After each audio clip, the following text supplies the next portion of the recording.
Hi, I'm Charlie Starr. The video you are about to watch is part of my free course, How to Read a Birth Chart. And now, back to this video. Hey guys, welcome back. In today's video, we're going to review Module 3, and we're going to talk about what we can expect to learn in Module 4. In Module 3, we primarily learned about the houses. We learned about the house systems, the different house systems available to us, and we learned a little bit about what some of the reasonings are behind some of the different house systems, the pros and cons of some of each of these, and clearly I shared my biased opinions. Then we learned about the particular houses. We learned about the houses in series of 3. We learned about the Trinity houses and how they trine each other and how they relate to each other. We learned about the day chart versus the night chart. We learned about the nodes of the moon specifically. We learned about Black Moon Lilith. What does she represent in our chart? We also learned about the asteroid Chiron and what that can represent in our chart. And that pretty much wrapped up Module 3.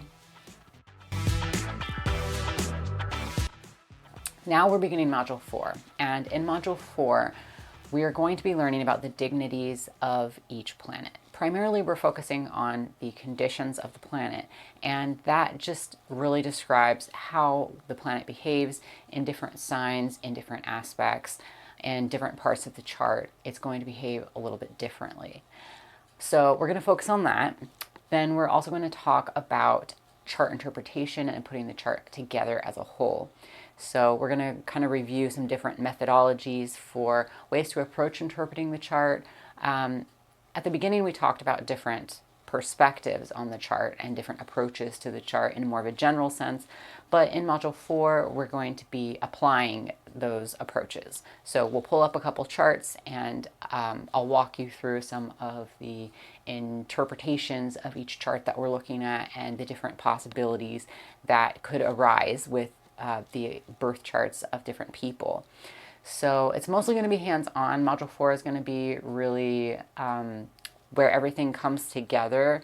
And I'm a little nervous because you guys are going to see just how messy, chaotic, and intuitive I am as an astrologer, because all of the things that we've learned up to this point are fairly clear-cut when it comes to just memorizing the symbolism of different planets or the meanings of different aspects, that type of thing. It can be kind of just, you're memorizing things that are either they are or they are not a specific thing. And when it comes to chart interpretation and putting it all together, I'm very intuitive, and I generally go with, I don't know, my process is a little messy, so hopefully you guys enjoy the process with me and we can have fun and you can learn, because I think that one thing that's missing a lot on YouTube videos is exactly what's going to be in Module 4, which is people really applying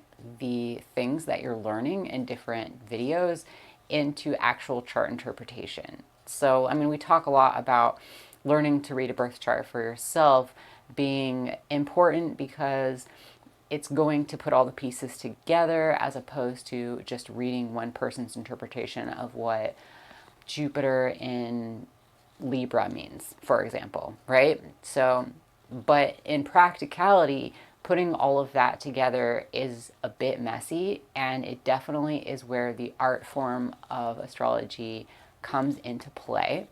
And you will learn through your own experiences, and every time that a particular chart placement resonates with you and explains something to you, that's going to be entered into your database of understanding what a type of chart configuration can express itself as. And as you continue to look at different charts and get to know people and take a look at their charts and try to understand them better from an astrological approach, then the more you are going to understand how this works, the more information is going to be embedded in your psyche, and the more exciting this becomes.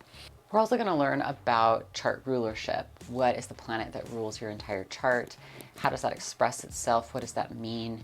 And we're also going to talk about benefics versus malefics. which is a Hellenistic categorization of planets that can do more harm or give you more challenges, and the planets that generally bring the most good into your life. So we'll definitely delve into the complexities of that. And then we're really going to be focusing primarily on chart interpretation and putting all the pieces together. We'll talk about internal expressions versus external expressions, which there's definitely both, and you're going to have both of those things expressing in your chart. So we'll talk about that.